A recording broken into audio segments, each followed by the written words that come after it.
Hi everyone, good afternoon, good morning, good evening, wherever you are in the world. So this is Eternal Iran. I'm Johnny Nash, your host, and we're going to be talking about Trump. Trump, deal or no deal, the final ultimatum. So Trump has come out with some things overnight and today talking about the fact that this is the final opportunity for the Islamic Republic to make a deal, right?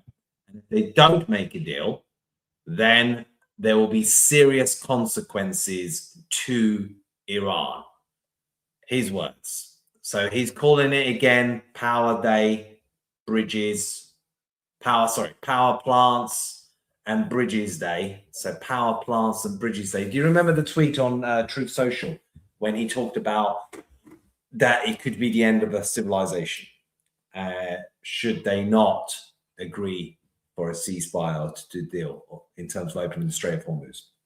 Yesterday, we saw quite a significant escalation when it came to the Islamic Republic. They had targeted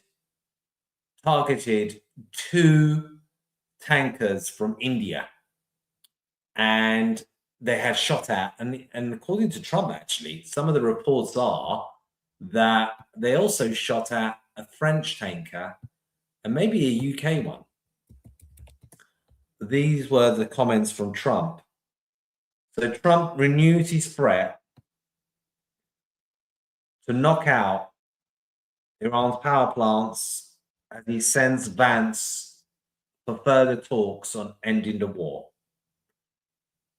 Galaba, the so-called designated one, who's the leader of the Islamic Republic, kind of. Most people say he's Vahidi, the head of the judiciary. He said in a tweet that if the Islamic Republic can't have their ships and their oil flowing, then nobody can. We've closed the Strait of Hormuz. We've closed it, and nobody can use it. And there were some reports of audios going around where Navy officers of the Islamic Republic were talking about things such as where we will only listen to harmony, something on those lines. And we certainly won't listen to an idiot and his tweets. Because every day they've been mocking Trump. Let's call a spade a spade. They've been mocking Trump. They've been degrading Trump, and it's a habitual thing. It's been a daily thing. So Trump says, "No more, Mr. Nice Guy. If you don't sign this final deal, then there will be serious consequences, and the consequences are we're going to blow up the country." He did say that last time round, and in the end, ceasefire was done, the 2 weeks with Pakistan and etc. So let's go through some of the headlines today in the news and what's been happening really in terms of Trump, Iran, the world. So it says here, the Islamic Republic and US are far from a final agreement, says Tehran's top negotiator. Remember, on Friday, there was a tweet from Abbas, the foreign secretary of the Islamic Republic, where he said that the Islamic Republic had opened up the Strait of Hormuz. And then Trump was doing a lot of other tweets talking about how they've agreed to everything, the nuclear, the enrichment, the end of the proxies support, which I found a bit unbelievable, that last bit, because the whole Islamic Republic has been around creating this ring of fire, which was created by Soleimani. They never quite recovered after Soleimani, the Quds head, when he got eliminated. Never quite recovered when it came to the Quds force and after Soleimani. And I think it'll be the same after Khamenei in terms of his elimination that went. So some of those headlines felt a bit unbelievable because you just think, really? Okay. So it seemed like a deal was in the wings. There was going to be a deal, right? It seemed very likely there was going to be a deal, and the traders in the stock markets also thought the same, because the stock markets went right up, and the energy prices in terms of the oil and gas, especially oil, went dramatically down. It went down around about 13% at one point. At one point, it was around about $88, $87. And then it kind of jumped up a bit by the end of the day to about 91.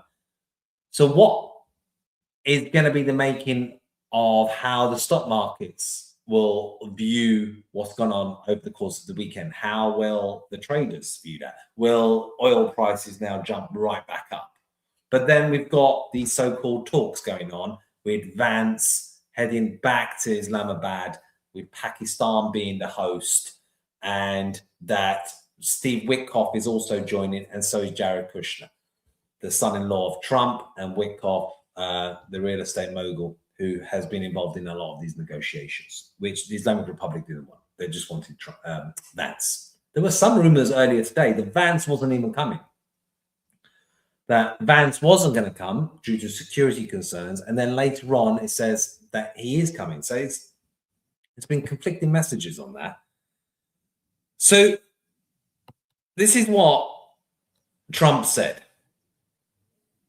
And if you're on X, do retweet the space out. Love to see your comments as well, in terms of the community. And if you're on YouTube, tell a friend, tell everyone. We're on Eternal Iran on YouTube live and on X Spaces live. So Trump said this: no more Mr. Nice Guy. Trump renews threat to knock out Iran's power plants and bridges. Donald Trump has renewed his threat to knock out Iran's power plants and bridges unless the regime reaches a deal to end the war. He has also revealed he's sending representatives back to Pakistan for further peace talks. The US delegation will arrive there tomorrow evening, according to Trump. In a lengthy post on his Truth Social platform in the last few minutes, well, it wasn't the last few minutes, it was 2 hours ago, the US president responded directly to the Islamic Republic closing the Strait of Hormuz again yesterday, which included some attacks on shipping. Trump had earlier claimed in another Truth Social post on Friday that Iran had agreed to never close the strait again. He did say that, yeah. In the new post, Trump claimed US loses nothing from the closure of the strait, but said Iran was losing millions of dollars. It should be noted that Trump has warned Iran the US would bomb its power plants before in the conflict. He did with that civilizational tweet that if you don't make a deal, I think it was a Tuesday, maybe about 2 weeks ago, because he's coming up to the ceasefire, which has lasted 2 weeks. Can you believe 2 weeks has gone already? But the ceasefire is going to end on Wednesday, allegedly. But then there are rumors that it won't end because it will be extended. The steer of the direction of the ship looked very much like on Friday, where we were heading at a minimum to an extended ceasefire and a memorandum of understanding, where the Europeans were saying it was going to take 6 months to reach a deal or an actual deal. And then it kind of changed over the course of the weekend, as these things do, and as they do, because you can't trust this regime. You can't trust this regime, man. How many times? You know, this regime only doesn't lie in a day that doesn't end in Y. So basically all the time, they lie. This is the reality. They're always two-faced. They're always changing things. They're never fully truthful. And yes, Trump also massages things. Let's be honest on that one as well. You know, he's not always. You can't go by what Trump says as well. You have to look at what he does more than what he says. Let's be real here. So this is what Trump said in his Truth Social post. And I'm multitasking here. I've got my laptop in front of me. I've got my phone in front of me. Hopefully everyone can hear me as well as we live stream this.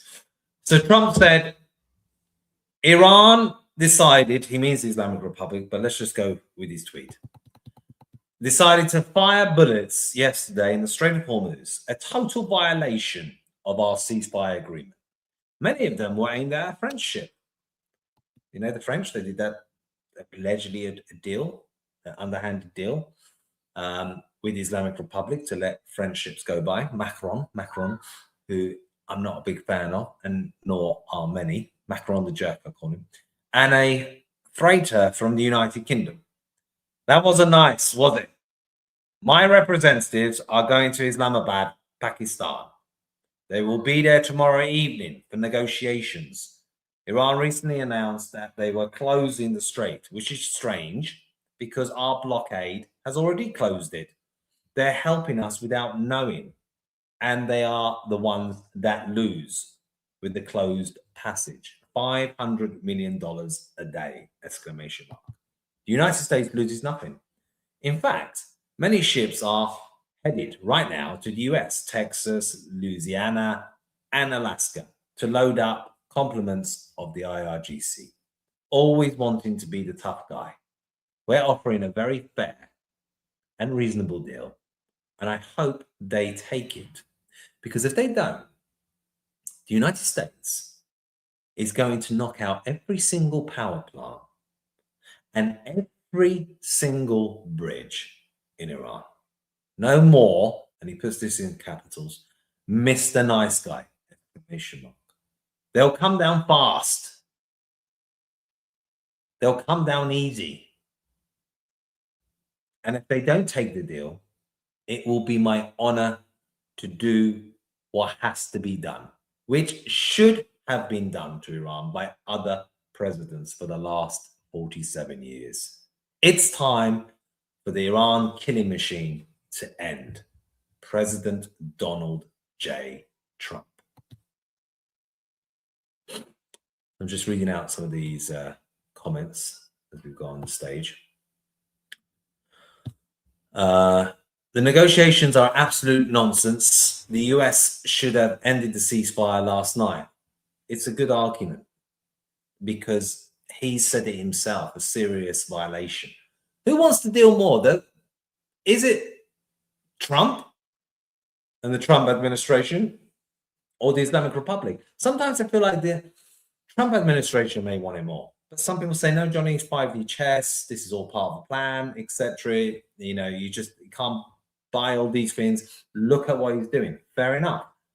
We're having a mass deployment of military airlift still going on. We've got the carrier Bush that's coming through. We've got Lincoln that's headed back to the Middle East.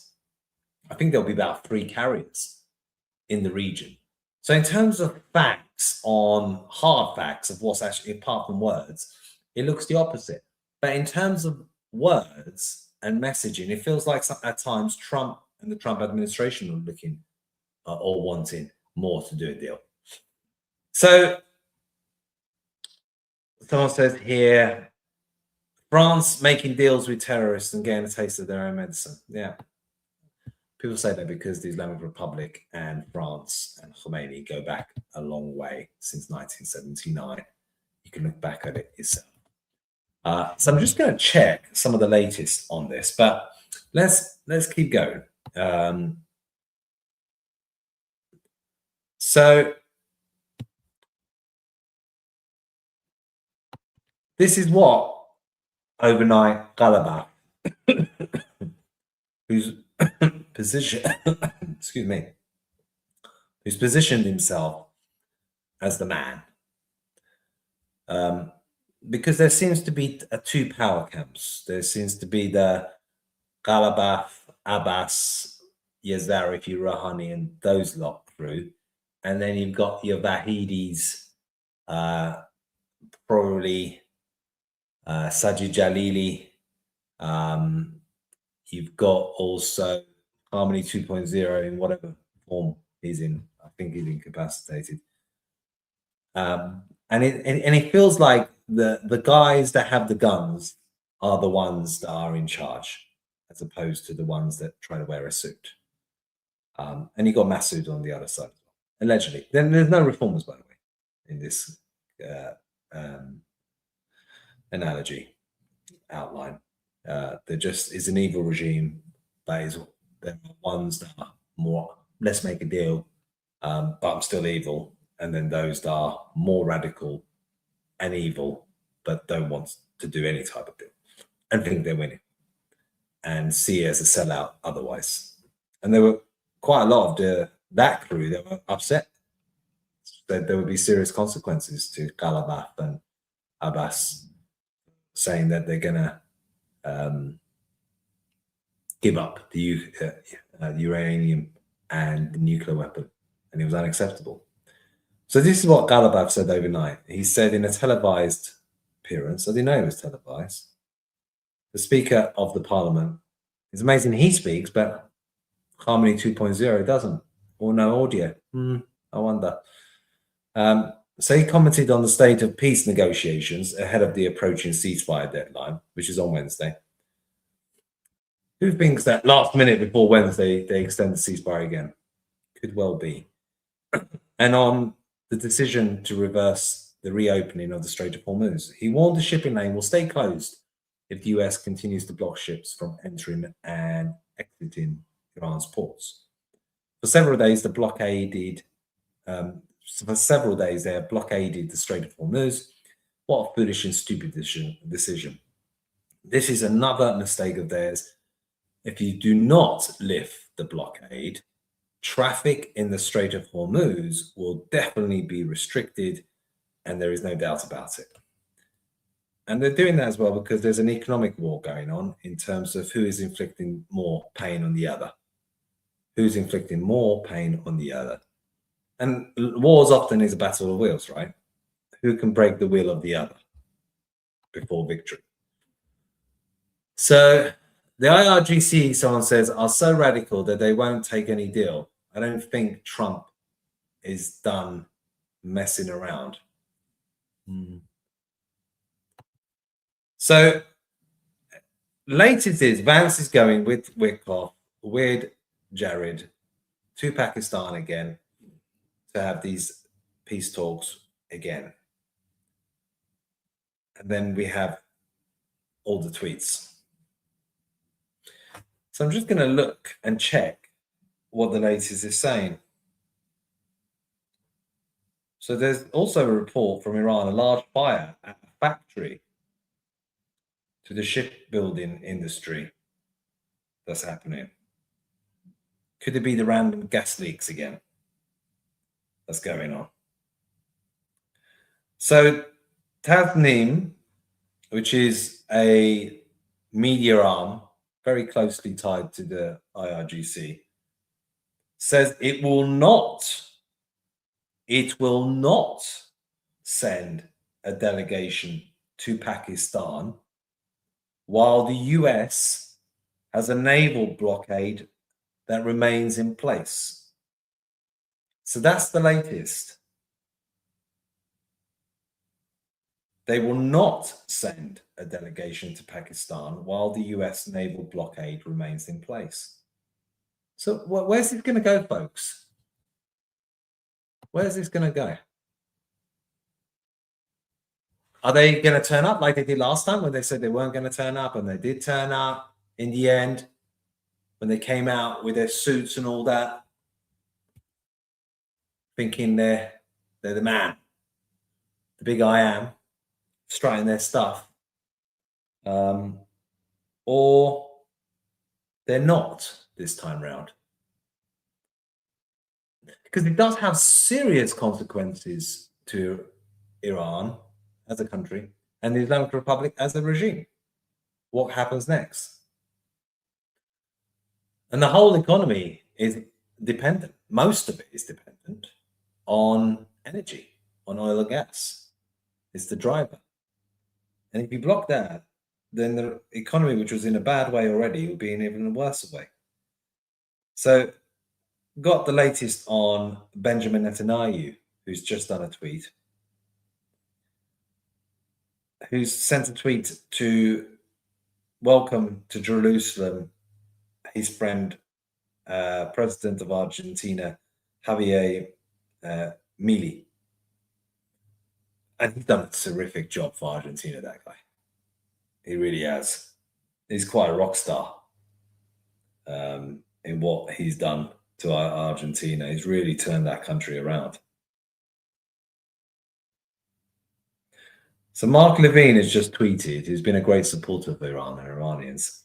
We back our president and commander-in-chief against the Iranian Nazi regime. That's right, I said it.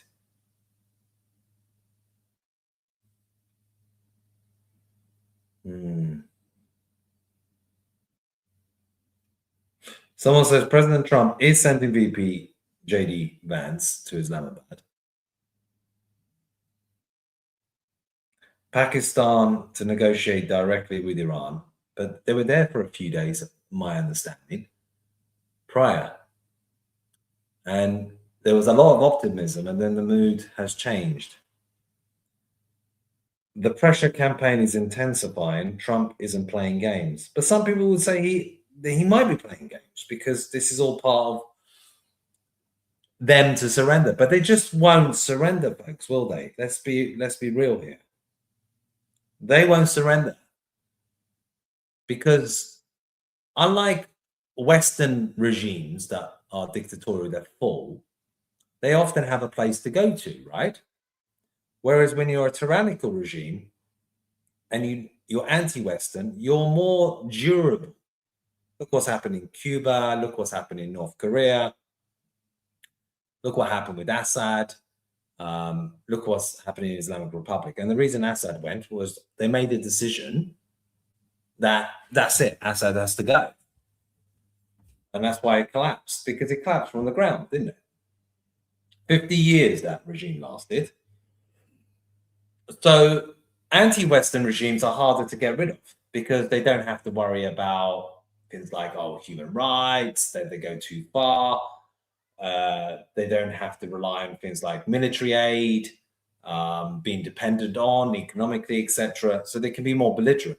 What they do rely on is other powers like China and Russia to help them. Russia normally being the kind of security angle of things, and China being the economic one, which is what's happened with the Islamic Republic.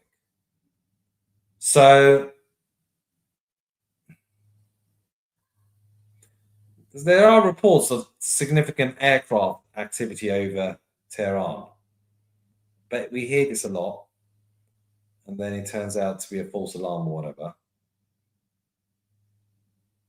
Now he's issued another stern warning, this Ghalibaf. Is Ghalibaf going to be the new Laranjani? Is Ghalibaf going to be the new Laranjani? Say this all fails, right? And they don't turn up. They say, stuff you, Trump, I'm not coming. It's my party, and I'll cry if I want to, right? As that song goes. Then all bets are off in terms of the current negotiators, they had immunity, didn't they? So Abbas had immunity and Ghalibaf had immunity. Anyone who was basically dealing with this had immunity. So would that mean, should this all fail, that layer will be targeted? Will that layer be targeted? Because there is a theory out there that you eliminate until you reach the point where you have people that will do a deal and will negotiate. Iranians know what they want. Iran knows what they want. They want Pahlavi. Crown Prince Reza Pahlavi. King Reza Pahlavi. But other powers, at times, it's like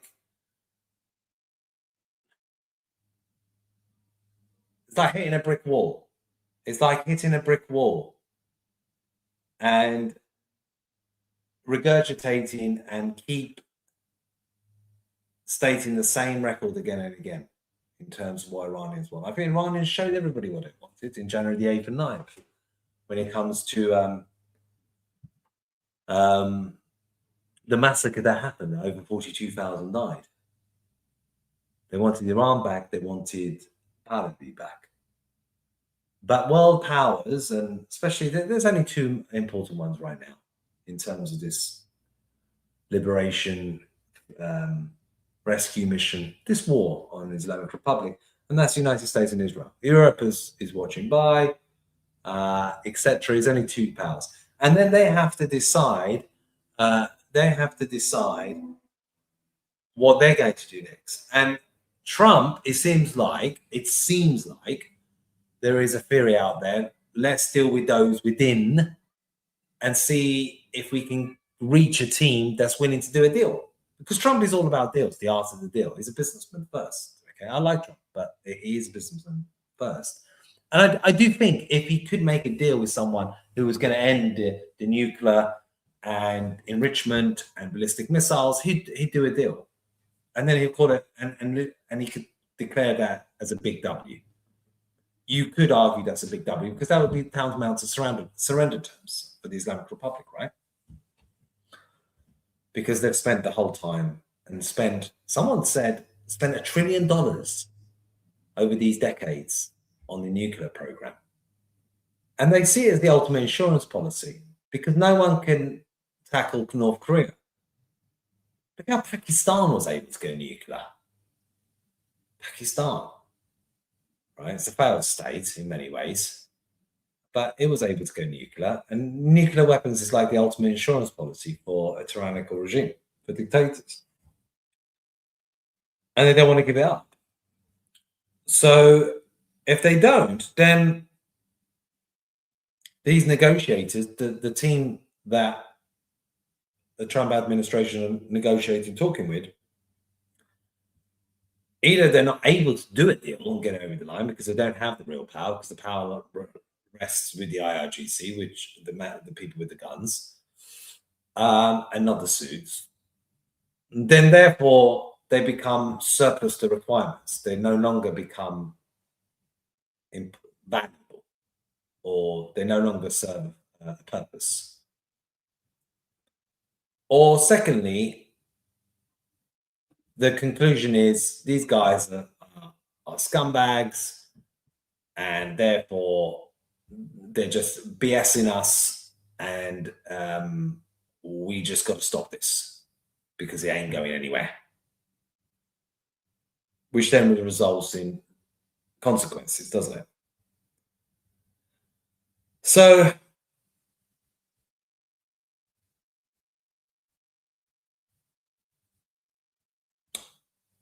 analysts say that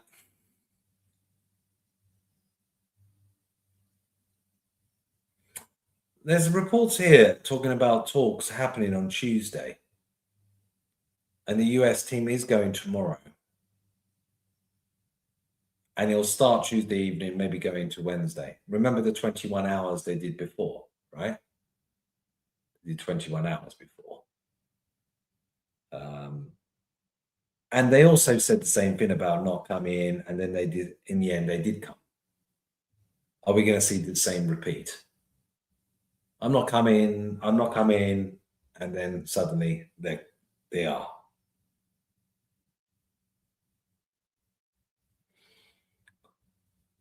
So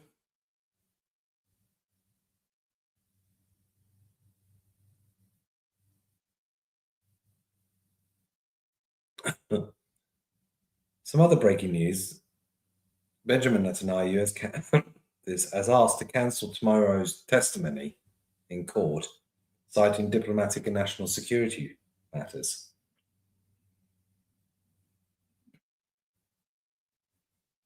Fox News has covered what Trump has said again. If the regime in Iran does not sign this deal, the whole country is getting blown up.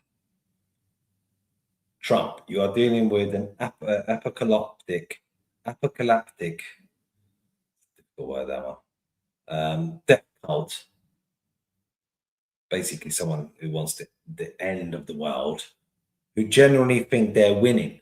That is true. That is true. They think they're winning. They think they're winning, and they're thinking, no, we're not agreeing these terms. We're winning.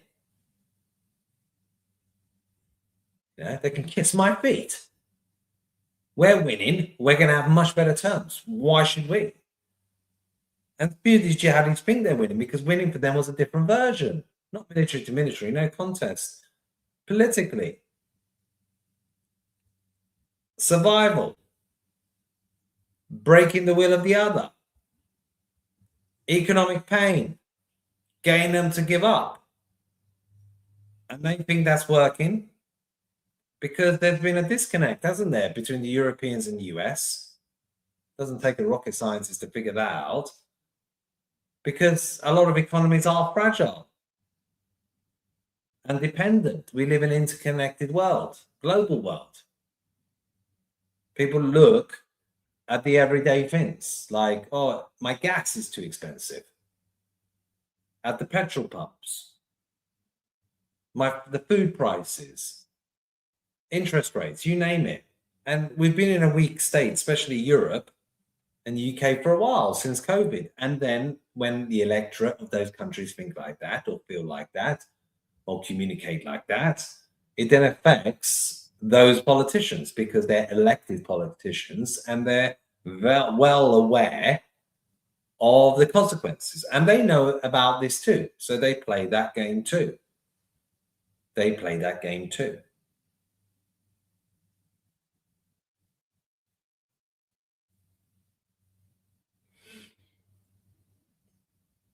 But this whole thing, it can't keep going on, right?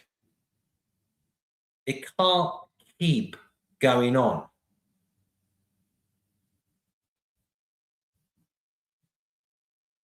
Because that's the worst state of affairs. People are looking for a conclusive outcome. The markets are looking for two outcomes. Either a ceasefire and end to the war, fine, or one side wins conclusively over the other. So the Islamic Republic are completely defeated. There's a revolution. It's the end of the Islamic Republic. Now, with a pro-West, pro-outlook to the world, open to the world, forward-thinking, new people in charge, led by a transition by the Crown Prince. And that would be an even better outcome because that's a conclusive outcome. And you can trust that outcome because there was that beforehand, 1979, with what happened with Pahlavi and what happened with Iran. So I'm interested to see where this goes next. Is Trump going to suddenly open the blockade in order for those in the regime to come to the talks? Remember, with the ceasefire, one of the conditions was having the Lebanon-Israel ceasefire as one of their red lines, and that happened. Trump says this, and again, trust what Trump does as opposed to what he says at times.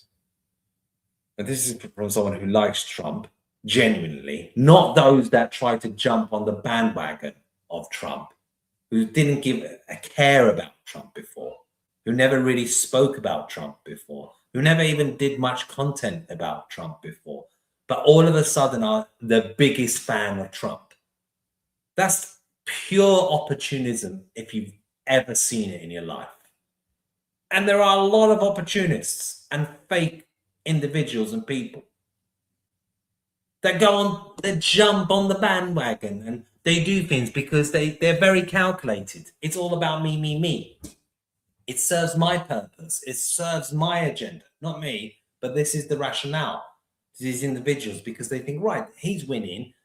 He's going to do this and that. If I'm close to him, then I might get opportunities and it'll serve me and everything else. I'm always real, not because I'm suddenly better than anyone else. No, I'm just real in a world where it's so difficult to be real. People are cultivating images of themselves, cultivating a certain persona of themselves in order to benefit themselves. And there's nothing wrong in somehow benefiting yourself. Right? There's nothing wrong with making good money in life. Good luck to you. Of course, everyone's got to eat. Can't live off just fresh air. Got to pay the bills. People got responsibilities. Totally get that. But just be upfront and real about it. Don't make it out like you're spending all these hours and doing all this time out of the goodness of your heart, right? And you're just doing it just because of the mission and the cause. No, bullshit. BS, right? There's always something.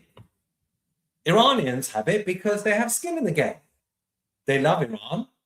They want to go back to Iran. They want to have opportunities in Iran. They have family in Iran. That's why they want it. And they want the end of this regime, right? And there are others that want the end of the regime because they see economic opportunities and stuff. There are others that want the regime to stay because it benefits them. Cheap oil, for example, with China, being able to do that. Economic powerhouse has done incredible things for themselves. Other countries. Nothing in life is ever fully altruistic. I've said this analogy before. I shouldn't use this word, but it's supposed to be homeless people. But I used to say, if you give a sandwich to a tramp, now it's homeless people, of course. You get a certain high from doing that. You feel good, right? You've done a good deed. Releases an endorphin. You feel good as a human being. Because nothing fully in life is totally altruistic. It gives you some kind of benefit or feeling. I think sometimes we like to make people pure as Snow White. No one is. We're all human beings. I've got loads of faults. But I'm real. So when I say things about Trump, I say it in a real way. In a fair way, I'll call out things, not because I'm somebody, right? Trump is going to be remembered for an extreme long time and could go down as one of the greatest presidents of all time.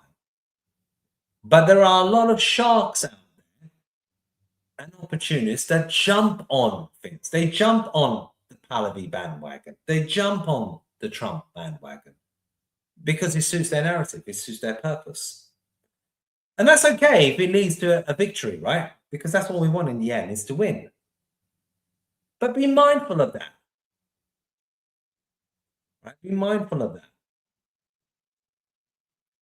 And I always think in life, if someone's too sweet and too nice and too this and too everything, it's not true, is it? That's not a real human being. We all got different sides to us. There are some people, pure darlings, heart of gold. Heart of gold. But it's something which is too good to be true often isn't.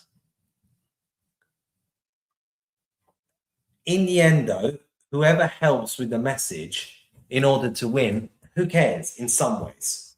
Because it's about winning. It's about winning in the end, isn't it?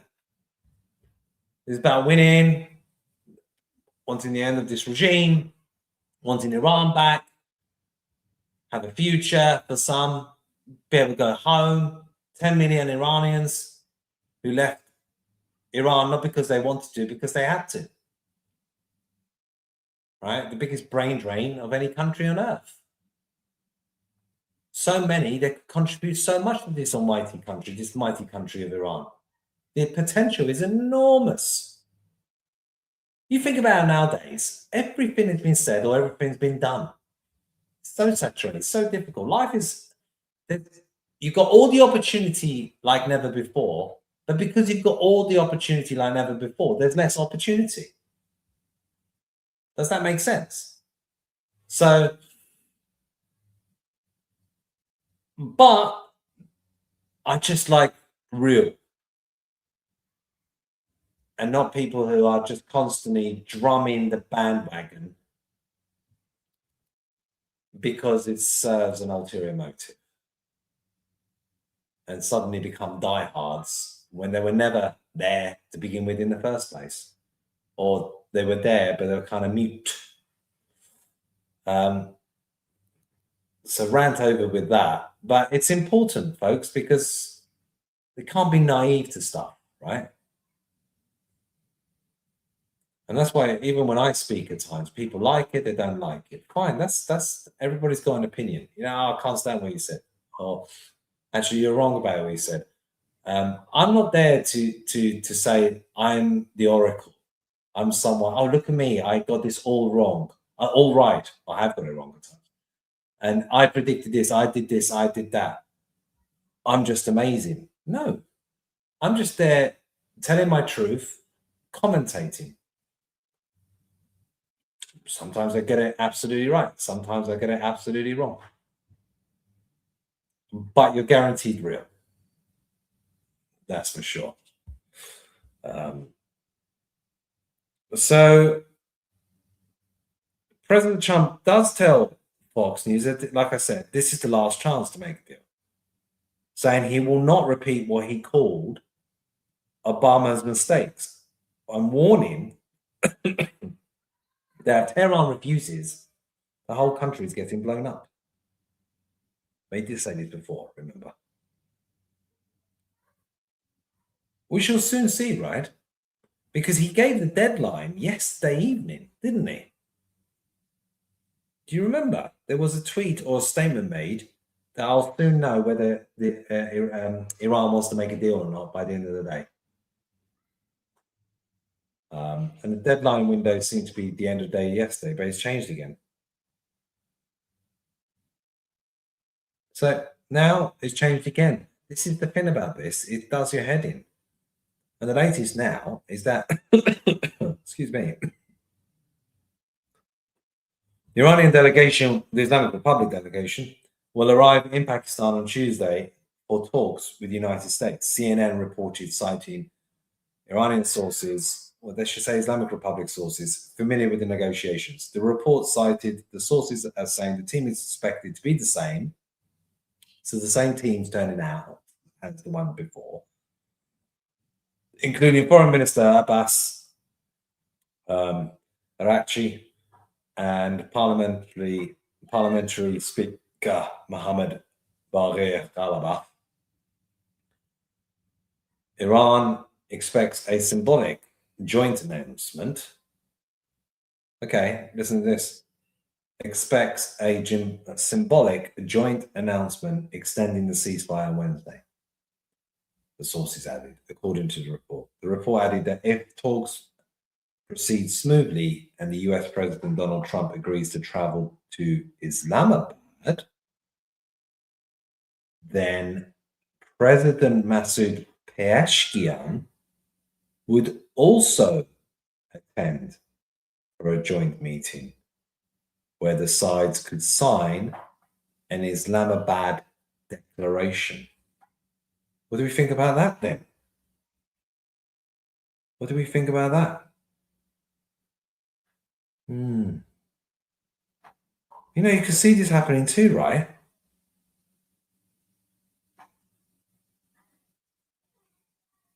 It's just madness. It does your head in, really. I think they will go. Like I said last time around, it's all smoke and mirrors. It's all games. It's all games, folks. Unfortunately, people's feelings and emotions and lives on this.